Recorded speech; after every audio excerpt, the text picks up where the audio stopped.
Tinha mostrado para vocês capilares que devem ser penetrados com diafragma, diafragma. Os penetrados são capilares que têm porosidades. Só que essas porosidades podem ser abertas, pode ter uma membranazinha. Essa membranazinha aqui, ó. E é o diafragma. Geralmente os capilares penetrados eles têm diafragma. Ou seja, o diafragma serve porque ele permite uma certa seletividade. Quer dizer, nem toda molécula é capaz de passar aqui dentro do diafragma que faz essa seletividade. Né? Então, isso é. E os capilares sinusóides, como a gente tinha falado. A microvascularização, que eu mostrei para vocês também, só recapitulando rapidamente. Eu disse para vocês assim, ó, que o tradicional, o frequente, que é o que ocorre em todos os segmentos do corpo, comumente ocorre é você ter arteríolas, metarteríolas, capilares, plexo capilar, vênulas e veias. Mas tem algumas situações que eu falei para vocês que fogem essa sequência. Por exemplo, anastomose arteriovenosa, por exemplo, que ocorre muito na pele. Quando você tem uma arteríola e essa arteríola passa direto para uma vênula sem a interposição de um leito capilar. Como é que é o nome? Não Anastomose? tem troca nessa. E como não tem um leito capilar entre a arteríola e a vênula, então vai ter troca só. Para acelerar o fluxo Anastomose. sanguíneo. Isso ocorre muito com termorregulação, né? Ocorre muito também, por exemplo, quando há necessidade de uma circulação mais rápida em determinadas regiões do corpo, por exemplo, um atleta. O atleta, quando ele exerce muita atividade de musculação, a canalização do sangue é para lá. Então, essas anastomoses arteriovenosas servem para canalizar também o fluxo sanguíneo para aquelas regiões onde ocorre mais necessidade. Por exemplo, quando a gente se alimenta depois do almoço, depois da janta e tal, o sangue é canalizado para a região do digestivo, porque naquele momento, naquele instante básico, precisa de uma quantidade de sangue maior. E tem os sistemas que são bem particulares, que é o sistema porta venoso e o sistema porta arterial. Né? Diz que o sistema venoso é quando tem um plexo capilar entre duas veias.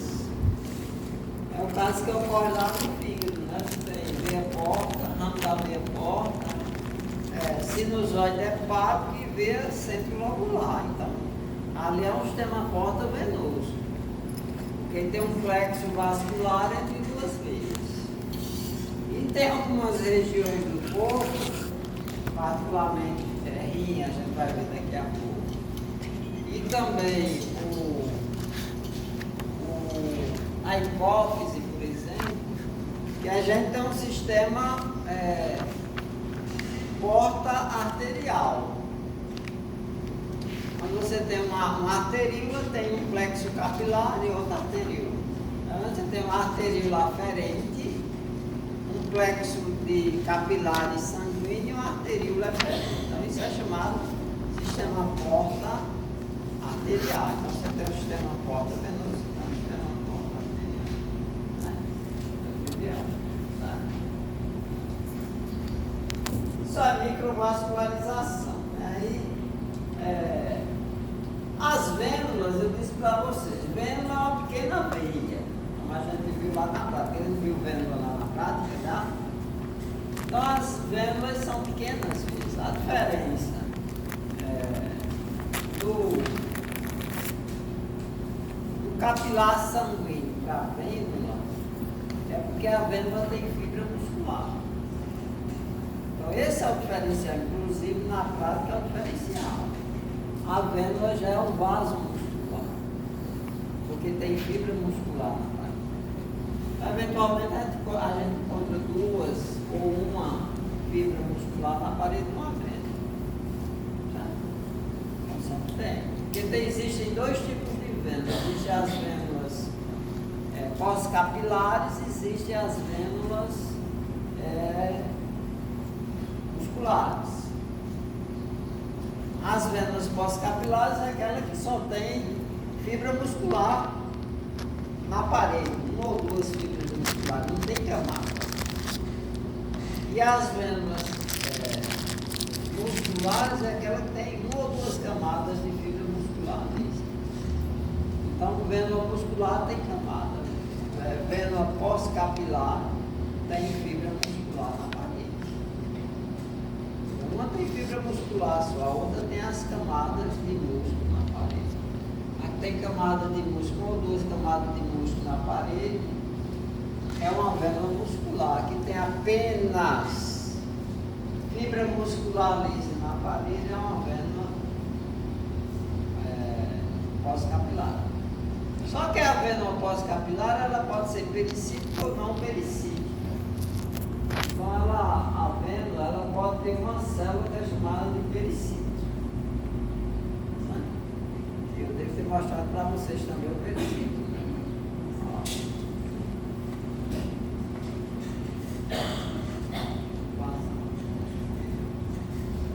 Por exemplo, um vaso desse aqui, ó, isso é uma vênula.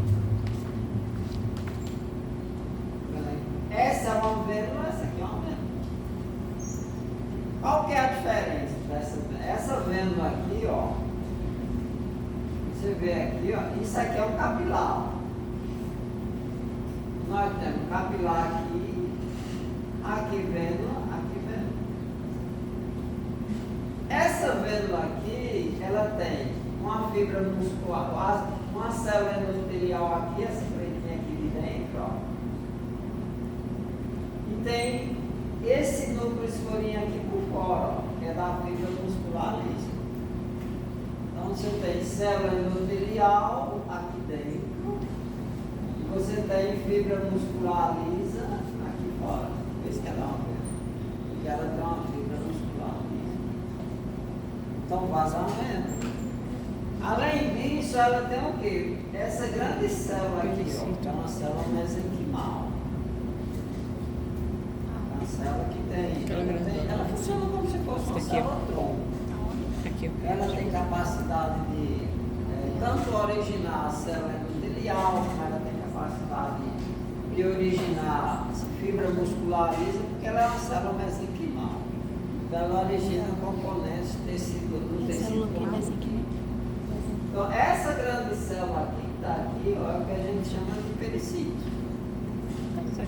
Então, essa vênula aqui é uma vênula pós-capilar pericítica. Ok?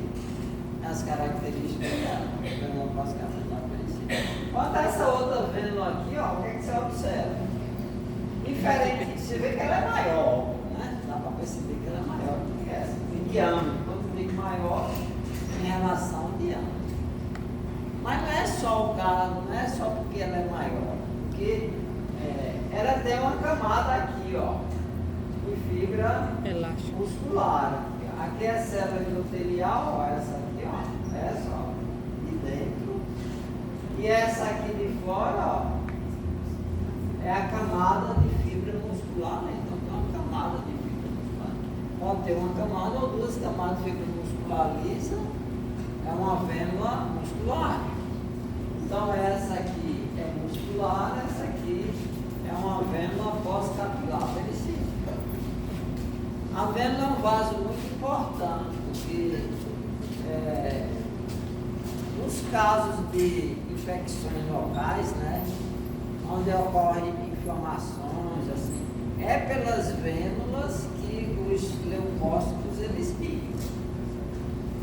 Então, essa região é demasiada, que ocorre quando a pessoa sofre um traumatismo, sofre um ferimento, e fica aquela região inflamada. A inflamação ocorre principalmente pela reação dos componentes no processo inflamatório, dos componentes de defesa no processo inflamatório. E E esses componentes de defesa, que eles são conduzidos através da circulação sanguínea, eles saem dos vasos sanguíneos, do sangue, para o tecido, basicamente pelas venas. As venas, elas permitem justamente essa passagem aí, dessa célula de depósito.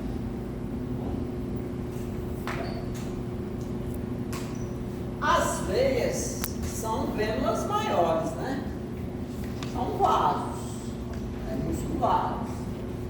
E diferencia das artérias por quê? Porque as artérias, a camada mais espessa das artérias é a túnica média. Né? E a camada mais espessa das veias é a túnica externa. Quando você compara a túnica externa de uma veia com a túnica interna e a média, você vê que a túnica externa dá 2 ou 3 vezes mais espessa. Ela possui os mesmos constituintes. Ela tem camada endotelial, túnica interna, túnica média e túnica externa. A túnica interna tem camada endotelial e camada subendotelial. Como é um vaso muscular, não tem mais fibra, não tem mais lâminas elásticas, né? Que a lâmina elástica acabou ali justamente nas arteríolas, que foi onde desapareceu a lâmina limitante elástica interna e externa. Então, a túnica interna das veias só tem camada endotelial e subendotelial, e a subendotelial é bem fininha. E a camada média é fibra muscular, lisa, feixe de fibra muscular. Né? Tá aqui, ó. Feixe de fibra muscular, lisa, túnica média. E a adventícia mais espessa, que é esse conjuntivo frouxo. Quando você olha aqui, ó, aí você vê o vaso, como é que é. Quando você observa aqui o detalhe desse vaso, você pegar uma regiãozinha aqui, ó, como você pega uma regiãozinha aqui e amplia aqui, olha o detalhe que a gente observa, ó, a camada a túnica interna é essa aqui, onde tem essa setinha aqui, ó, só essa camadinha aqui. Ela tem célula endotelial, que é pavimentosa, e célula subendotelial, camada subendotelial, abaixo da célula endotelial. E a túnica média é essa. Aí quando você vai olhar, ó, a adventícia, que é a túnica externa, é que você percebe aqui, ó, que a adventícia da veia, ela é muito mais espessa do que a túnica média e a túnica interna.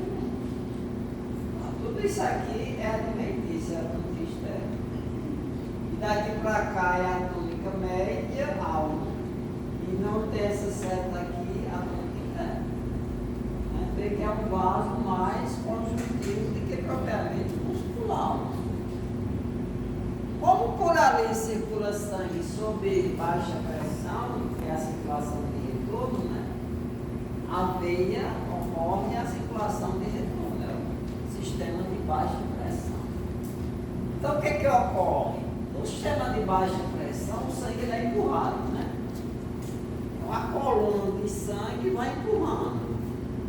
Claro, que os movimentos que você faz com a perna, que as contrações dos órgãos internos, intestino, né? Pulmão, coração e tal, isso ajuda a propulsão do sangue. Mas o sangue vai fluindo passivamente, vamos dizer assim, não tem uma pressão, né? E um coração tão próximo como a gente observa nas artérias. Por conta disso, quando a gente vai olhar as veias, geralmente ela tem coluna de sangue dentro. Muito difícil a gente observar a veia, né? E você não observar a coluna de sangue. Aqui é sangue, não, coluna de sangue que não tem a veia. E às vezes elas têm válvulas, né? Válvulas centunárias. Válvulas centunárias. Aquela válvula que impede o refluxo, principalmente veias de extremidades. É comum a gente ver nos cortes de veias de extremidades, a gente encontrar esses válvulas semilunares, que é justamente sistemas que impedem o refluxo. As válvulas semilunares, elas existem justamente para impedir que o sangue reflua, né? Que ele volte para ele seguir para frente, impedir o refluxo do sangue.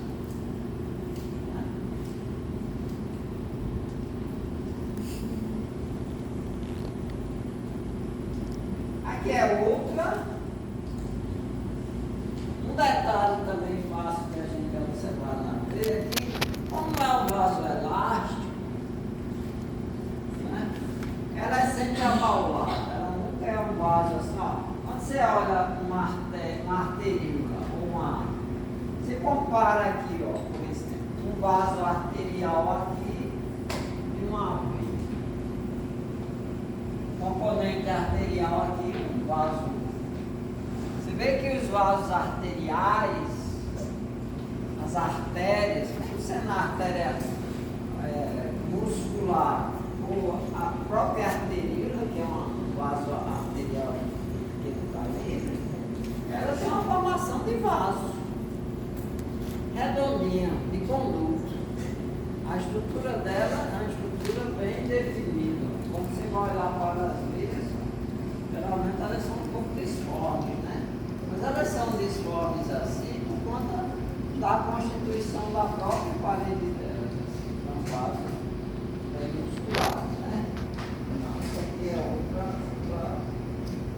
Aí tem os componentes, tem túnica interna, tem túnica média e tem túnica externa.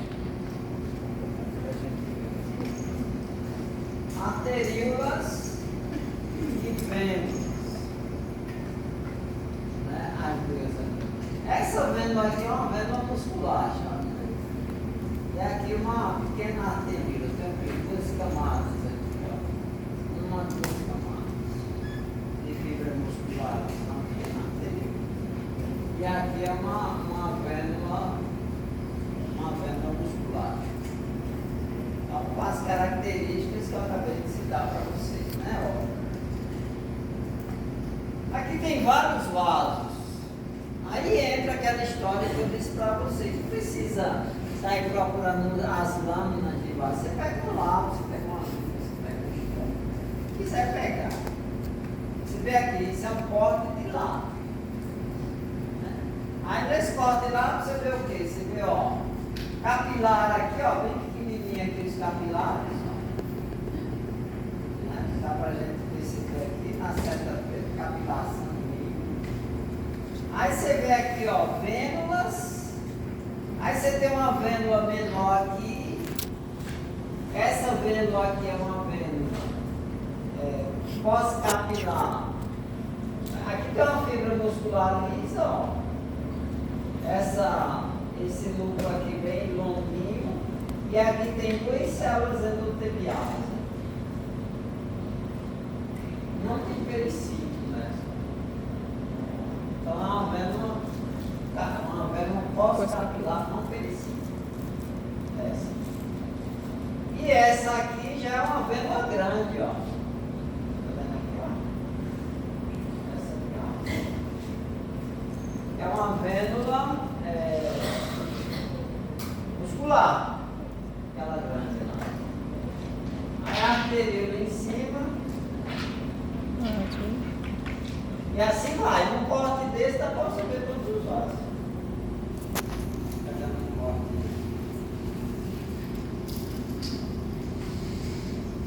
Aqui a vênula.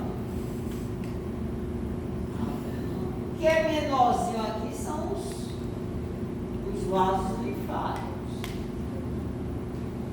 Né? Que a gente vai falar agora. Vai terminar essa parte do vaso. O sistema linfático, como eu disse, ó, aqui você tem uma artéria muscular, né? E uma veia correspondente. Correspondente está passando um do lado da outra.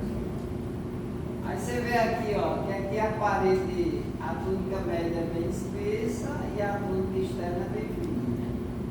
Aqui a túnica média é bem fininha e a túnica externa é bem espessa. Aqui o lume é menor, aqui o lume é maior. Aqui você tem lâminas, lâmina limitante elástica interna, aqui você não tem. A veia do segundo, As características para conseguir identificar se é uma veia, se é uma artéria, se é uma vena, se é um capilar. Aí depois vendo vai dizer se é pericite, se é não pericite. E aí isso aí se passa. É fácil.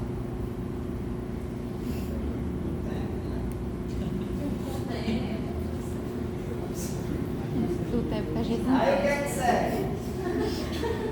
Sistema vascular linfático. Sistema vascular linfático é muito simples. Qual que é a diferença dos outros das veias e das artérias? Ó, o sistema linfático em si é um sistema de drenagem. Como eu disse para você, é um sistema de drenagem. Então, por ser um sistema de drenagem, a linfa, que é coletada lá na intimidade dos tecidos, os espaços intercelulares, ela traz tudo aquilo que os capilares sanguíneos não conseguiram trazer. E assim, algumas macromoléculas, alguns resíduos do metabolismo muito grande, então, não conseguem atravessar a parede dos capilares sanguíneos, consegue atravessar a parede dos capilares linfáticos. Porque a parede dos capilares linfáticos é uma parede mais permeável. Mais permeável. Mesmo os capilares linfáticos, mesmo os capilares sanguíneos mais adaptados para a absorção desse componente. Os capilares linfáticos ainda são maiores com maior capacidade de retenção dessas partículas do que os capilares sanguíneos. Verdade. E por quê? Porque, na realidade, a associação do capilar, a associação do vaso linfático, a associação dos ductos linfáticos é com fibra de tecido conjuntivo. Então, o suporte.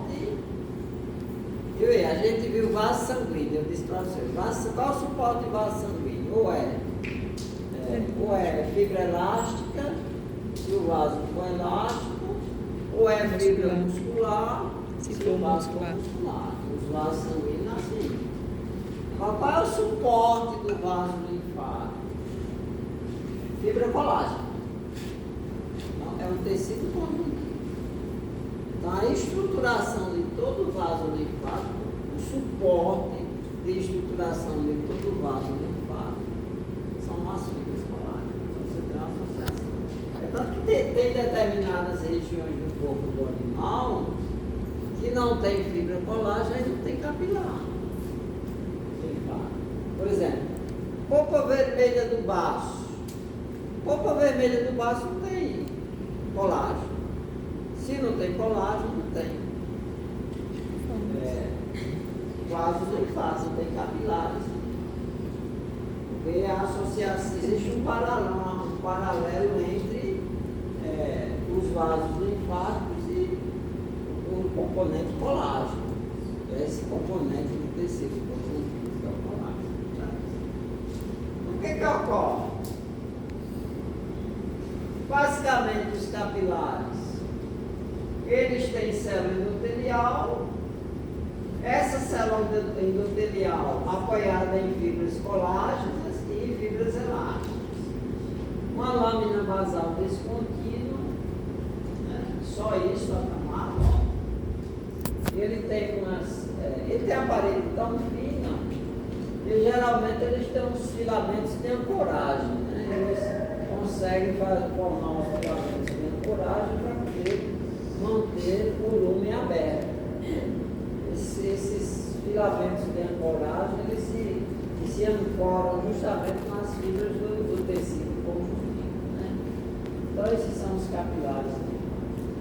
Quando a gente avança, ó, os capilares linfáticos, eles iniciam em fundo cego, né? Por isso que eu disse para vocês que a linfa, ela circula, ela é unidirecional. Porque a linfa, ela não vai e volta, ela sempre é coletada e é conduzida no sentido da circulação venosa. Então a linfa é colhida no espaço intercelular, dentro das células do tecido, na matriz intercelular, colhe aqueles componentes todos, esses componentes passam por uma filtragem nos órgãos linfáticos, principalmente linfonodo. Linfonodo é um filtro, né, para toda linfa. Então toda linfa tem que necessariamente passar por um linfonodo ou um centro de linfonodos para poder chegar na circulação, voltar para a circulação venosa. Então, ela circula sempre no único sentido dos tecidos para as veias. Sempre dos tecidos para a veia, sempre dos tecidos para a veia, passando pelo filtro. E o filtro da linfa é o linfonodo, principalmente. É o principal órgão de filtragem. Então, aqui você tem, ó, tem vasos sanguíneos aqui, os capilares, você tem. Esses aqui em fundo cego, ó, são os capilares linfáticos. Então, eles se originam como fundo cego. Depois eles vão conduzindo a linfa até despejar ou depositar essa linfa na circulação geral. Vai desembocar, por exemplo, na veia jugular interna, ductos desembocando lá na veia jugular, e tudo conta. É um sistema só de drenagem. Quando a gente, ó, aí são os capilares, mas quando a gente vai observando os capilares maiores, os vasos, os capilares eles vão se unir e formam os pequenos vasos linfáticos. Os pequenos vasos linfáticos se unem e formam os médios vasos linfáticos. E os médios vasos linfáticos se unem para formar os grandes vasos linfáticos, né? São os ductos. Aí tem a cisterna do quilo, que pega aquela região, não sei se vocês viram isso lá na anatomia. A cisterna do quilo que pega aquela região toda ali do abdômen, ali pegando aquela parte do intestino todo, na parte digestiva, a parte digestiva naturalmente tem um quantitativo de vasos linfáticos muito grande ali, né? Vai para a cisterna do quilo e a sequência da cisterna do quilo é o ducto. Tem o ducto torácico, viram isso lá na anatomia? Ducto torácico tem um lado, que é do lado esquerdo do ducto torácico, pegando toda a artilharia esquerda do corpo do animal, e ducto linfático direito do outro lado do corpo, pegando toda a artilharia direita do corpo do animal. Assim que se faz a drenagem linfática, passando pelos filtros que são os linfonodos, os centros linfonodos ou centros linfáticos. Então, do mesmo jeito como a gente viu nas veias e nas artérias, você tem pequenos e médios. Você tem aqui, ó, os pequenos e médios vasos linfáticos, mas você vê que as túnicas são muito simples. Aqui, célula endotelial, membrana basal, camada de fibra elástica. Túnica média, fibra colágeno, fibra elástica e fibra muscular lisa. Túnica externa, tecido conjuntivo. Aqui os vasos, ó. Uma característica que vocês vão perceber, eu vou mostrar lá na prática. Os vasos linfáticos, eles sempre têm as válvulas. As válvulas semilunares. Então, todo vaso linfático tem válvula semilunar. Então, ó, você vê esse maiorzinho, ó, tem as válvulas semilunares aqui, ó, e esse menorzinho aqui também tem as válvulas semilunares. E é uma coisa que não é comum a gente ver em vaso sanguíneo, a gente vê em vaso linfático. Os vasos linfáticos têm uma pressão mais baixa que a veia? vaso, a circulação da linfa, ela se dá basicamente por conta da atividade. É quando você anda, é quando você corre, é quando ocorre contração da musculatura, por exemplo, da musculatura do tubo digestivo, é quando ocorre contração do pulmão, que se contrai, aí é quando ocorre a circulação da linfa. Na realidade não tem nenhum mecanismo assim, individual de produção. Tá? Mas esse mecanismo eles vão ajudando que a linfa vá fluindo e vai chegando até o sistema venoso. Então vai desembocar numa veia. Aí veja como a parede é bem fininha aqui, ó. Esse já é um vaso relativamente grande, ó, médio vaso. Mas olha a espessura da parede. Ao invés de ser um vaso com uma parede bem fina desse jeito, você observa as válvulas sanguinárias. Todo vaso linfático tem válvulas. Esse aqui também. Geralmente eu dou vaso linfático junto com o sistema imunitário, né? Sentar junto com o sistema imunitário. Tudo que interno, os grandes vasos, tudo que interna, média e túnica externa. A mesma coisa, ó, célula endotelial, membrana basal, camada de fibra. Na outra, no pequeno e no médio, só tinha fibra elástica. Aqui tem uma camada de fibra elástica mais colágeno. Na túnica média tinha poucas fibras colágeno. Aqui tem muitas fibras colágeno, mais fibra elástica. E aqui, que não tinha fibra muscular lisa, ela apareceu aqui na camada externa. Então, é um diferencial, são diferenças que permitem a gente identificar. E aqui já é o grande vaso, você já vê uma parede mais espessa. Como a gente, como eu mostrei, já tem fibra muscular nesse grande vaso, a gente já consegue diferenciar melhor as paredes, ó, por conta do componente de fibra muscular, isso que tem na parede.